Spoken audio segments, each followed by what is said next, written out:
Hi అండి. అందరికీ నమస్కారం. Welcome to my channel. ఈ వీడియోలో జూలై 1, 2018 తర్వాత పదవి విరమణ చేసిన ఉద్యోగులకు భారీ శుభవార్త అండి.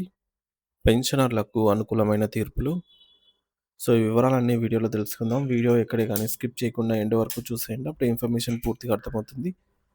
అలాగే వీడియో చూస్తున్న ప్రతి ఒక్కరు వీడియోకి లైక్ చేయండి ఫ్రెండ్స్. ఈ వీడియోని తోటి ఉద్యోగ పెన్షన్ మిత్రులతో అయితే షేర్ చేయండి. కొత్తగా మన ఛానల్ చూస్తున్నవారు ఇంకా ఎవరైనా సబ్స్క్రైబ్ చేసుకున్నట్లయితే వెంటనే మన ఛానల్‌ని సబ్స్క్రైబ్ చేసుకోండి. దీని ద్వారా నేను చేసే లేటెస్ట్ వీడియోస్ అన్నీ మీ వరకు రీచ్ అవుతాయి. ఇక ఆలస్యం చేయకుండా వివరాల్లోకైతే వెళ్ళిపోదాము. ఫ్రెండ్స్, ఇక విషయానికొచ్చినట్లయితే ఆంధ్రప్రదేశ్ రాష్ట్రంలో జూలై 1, 2018వ తేదీన తర్వాత పదవీ విరమణ చేసిన వేలాది మంది ప్రభుత్వ ఉద్యోగులకు మరియు పెన్షనర్లకు సంబంధించి ఒక అత్యంత ముఖ్యమైన మరియు సంతోషకరమైన వార్త ఇప్పుడు వెలుగులోకొచ్చింది. రిటైర్డ్ ఉద్యోగుల ఆర్థిక భద్రతకు సంబంధించి దేశవ్యాప్తంగా ఉన్న వివిధ కోర్టులు ఇస్తున్న తీర్పులు ఇప్పుడు ఏ ఏపీ పెన్షనర్లకు కొత్త ఆశనైతే చిగురింపజేస్తూ ఉన్నాయి. ముఖ్యంగా రాష్ట్ర ప్రభుత్వం అమలు చేసినటువంటి కొత్త పీఆర్సీ నిబంధనల వల్ల తాము తీవ్రంగా నష్టపోతున్నామని భావించిన పెన్షనర్స్ తమకు న్యాయం చేయాలని కోరుతూ గౌరవ హైకోర్టును ఆశ్రయించారు.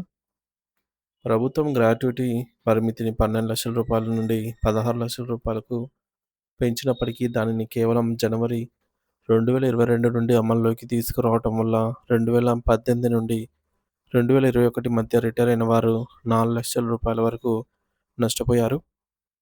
మరి ఈ వివక్షను వ్యతిరేకిస్తూ దాఖలైన కేసులు ప్రస్తుతం విచారణ దశలో ఉండటం విశేషం. మరి ఈ సందర్భంగా electronic corporation of India ECIL ఉద్యోగులకు గ్రాట్యుటీకి సంబంధించి తెలంగాణ హైకోర్టు ఇచ్చిన ఒక చారిత్రాత్మక తీర్పు ఏపీ ఉద్యోగులకు పెద్ద ఊరటగా మారింది. 2010 పీఆర్సీ అమలు సమయంలో గ్రాట్యుటీ చెల్లింపులపై యాజమాన్యం దాఖలు చేసిన రివ్యూ పిటిషన్ను కోర్టు నిర్ద్వందంగా కొట్టివేసింది. ఈ సందర్భంగా గౌరవ న్యాయస్థానం ఒక అద్భుతమైన వ్యాఖ్య చేసింది. ఏంటంటే అది గ్రాట్యుటీ అనేది ఉద్యోగుల హక్కు. అది యాజమాన్యం తన ఔదార్యంతో లేదా దయతో ఇచ్చే బహుమతే కాదని స్పష్టం చేసింది.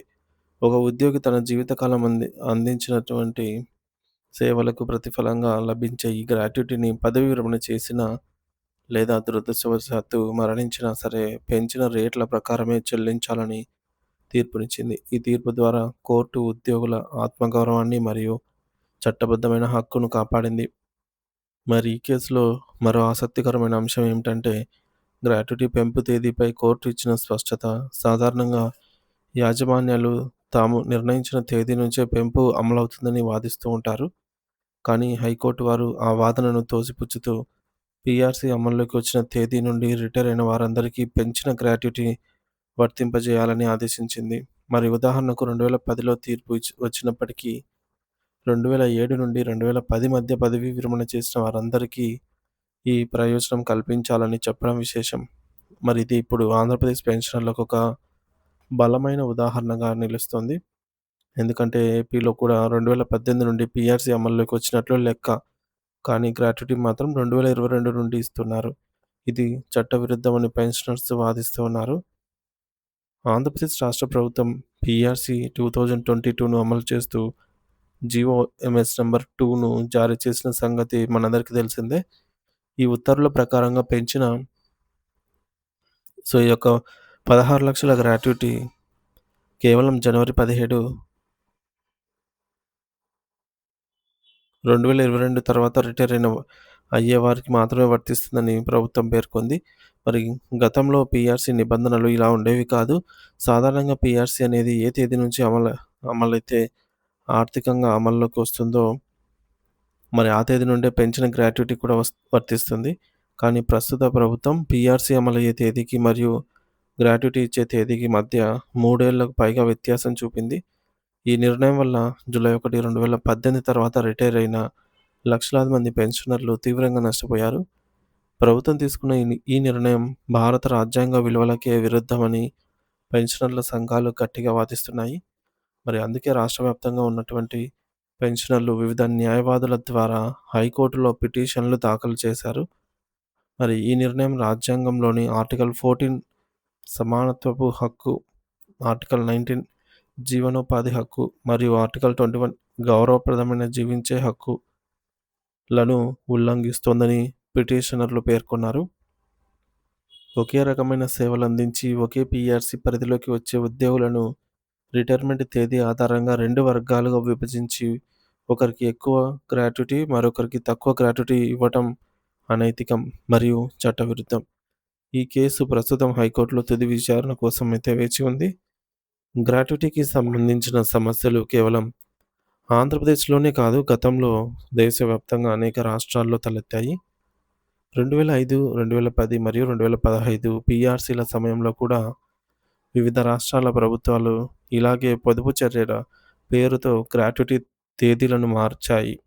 మరి అప్పట్లో కూడా పెన్షనర్స్ ఏకమయ్యి కోర్టుల్లో పోరాడి అనుకూలమైన తీర్పులు సాధించారు. కొన్ని రాష్ట్ర ప్రభుత్వాలు పంతానికి పోయి హైకోర్టు తీర్పులను సుప్రీంకోర్టులో సవాలు చేసినప్పటికీ అత్యున్నత న్యాయస్థానం ఉద్యోగుల పక్షాన నిలిచింది. అంటే గౌరవ సుప్రీంకోర్టు ఉద్యోగులకు అనుకూలంగానే తీర్పులిచ్చింది. పెన్షన్ మరియు గ్రాట్యుటీ అనేది వాయిదా వేయబడిన వేతనం అని, దానిని నిలిపివేసే హక్కు ప్రభుత్వాలకు లేదని సుప్రీంకోర్టు అనేక సందర్భాల్లో స్పష్టం చేసింది. మరి ఈ చారిత్రాత్మక తీర్పులు ఇప్పుడు ఏపీ పెన్షనర్లకు కొండంత అండగా నిలుస్తున్నాయి. మరి ఈ అన్యాయం వల్ల ఉద్యోగులు ఎంతలా నష్టపోతున్నారో ఒక ఉదాహరణ ద్వారా చూస్తే మనకు కన్నీళ్ళే వస్తాయి. ఒక ఉద్యోగి డిసెంబర్ 31, 2021న పదవి విరమణ చేశారనుకుందాం. అతనికి పాత పద్ధతిలో 12 లక్షల రూపాయల గ్రాట్యుటీ మాత్రమే అందుతుంది. అదే అతని సహోద్యోగి కేవలం ఒక్కరోజు తేడాతో అంటే జనవరి 1, 2022న రిటైర్ అయితే అతనికి 16 లక్షల రూపాయలు లభిస్తాయి. అంటే కేవలం 24 గంటల వ్యత్యాసంతో సదరు ఉద్యోగి ఏకంగా 4 లక్షల రూపాయల భారీ మొత్తాన్ని కోల్పోతున్నారన్నమాట. మరి జీవితాంతం కష్టపడి సంపాదించుకున్న సొమ్ము ఇలా చిన్న సాంకేతిక కారణంతో చేజారిపోవడం అనేది ఆ రిటైర్డ్ ఉద్యోగి కుటుంబానికి ఎంతటి ఆర్థిక దెబ్బో ప్రభుత్వం ఆలోచించాలి అని పెన్షనర్స్ కోరుతున్నారు. ఏపీ హైకోర్టులో ప్రస్తుతం ఈ కేసుల విచారణ తిరిగి ప్రారంభం కావాల్సి ఉంది. 2023 సెప్టెంబర్ తర్వాత కొన్ని కారణాల వల్ల వాయిదా పడుతూ వస్తున్నటువంటి ఈ కేసుల అప్డేట్స్ కోసం పెన్షనర్స్ వెయ్యి కళ్ళతో ఎదురుచూస్తున్నారు. ఎలక్ట్రానిక్ కార్పొరేషన్ తీర్పు మరియు ఇతర రాష్ట్రాల్లో వచ్చిన సానుకూల ఫలితాలను చూస్తుంటే ఏపీలో కూడా న్యాయం గెలుస్తుందని అందరూ నమ్ముతున్నారు. పీఆర్సీ నిబంధనల ప్రకారం పెంచిన ప్రయోజనాలన్నీ కూడా పీఆర్సీ నోటిఫై చేసిన తేదీ నుండి అమలవ్వాలి. ఈ ప్రాథమిక సూత్రాన్ని కోర్టు గుర్తిస్తుందని, త్వరలోనే జూలై 1, 2018 తర్వాత రిటైర్ అయిన ప్రతి ఒక్కరికి ఈ అదనపు 4 లక్షల రూపాయలు అందుతాయని ఆశాభావం వ్యక్తం చేస్తున్నారు. న్యాయ పోరాటం ద్వారా తమ హక్కులను సాధించుకుంటామని, ఈ వృద్ధాప్యంలో ఆ సొమ్ము తమ ఆరోగ్య అవసరాలకు ఎంతో తోడ్పడుతుందనైతే పెన్షనర్స్ బలంగా ఆశిస్తున్నారు.